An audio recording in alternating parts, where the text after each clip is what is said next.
Bonjour, je m'appelle Ariane Bertouille, je suis bibliothécaire. Je te propose la lecture d'un livre en version papier ou en version numérique, Combattre la nuit, une étoile à la fois, de Samuel Larochelle.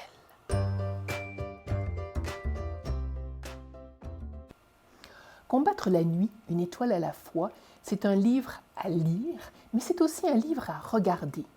Non, il n'y a pas d'illustration, il n'y a pas de dessin dans ce livre, mais il y a un gros travail qui a été fait au niveau du graphisme, au niveau de la façon dont les mots sont mis en valeur. Alors, je te fais vivre l'expérience en te lisant les 2 premières pages. Beaucoup semble le mot qui me décrit le mieux selon mon entourage. C'est beau. Mais quand tu regardes, alors tu vois encore plus ce que l'auteur veut dire par ces mots. Je continue. Je ris beaucoup, je parle beaucoup, je bouge beaucoup, je pleure beaucoup, je pose beaucoup de questions, je demande beaucoup d'attention.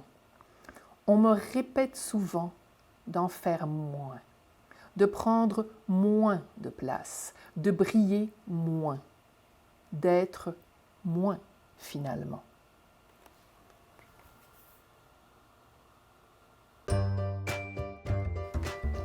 Combattre la nuit, une étoile à la fois. Moi, je trouve que c'est un titre merveilleux. Est-ce que c'est un roman? Est-ce que c'est un long poème du début à la fin? Difficile à dire, mais peu importe, c'est une excellente histoire. Une histoire touchante, une histoire par moments que j'ai trouvée relativement dure à lire. C'est pas toujours des choses agréables qu'on trouve dans les livres de fiction. Et dans ce cas-ci, en plus, on sait, Samuel Larochelle le dit, nous l'exprime, c'est une tranche de sa vie. Donc il a vécu ces moments d'intimidation, ces moments très durs, très violents avec son frère. Et bien sûr, on ne peut qu'être touché.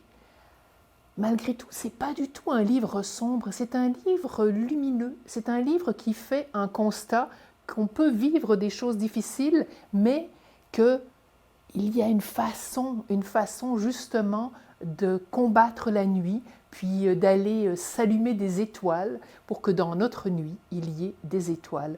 Alors, c'est un livre qui fait du bien dans ce sens-là. Je te souhaite d'y découvrir ce plaisir de la lecture, ce plaisir qui est aussi parfois de se reconnaître soi-même dans nos émotions plus difficiles qu'on peut vivre dans une lecture, ou plaisir de la lecture qui est de découvrir un univers, une réalité, des réalités, puis une façon dont les mots, la façon de le raconter permet quelque part de passer au-delà de ces moments difficiles. Bonne lecture.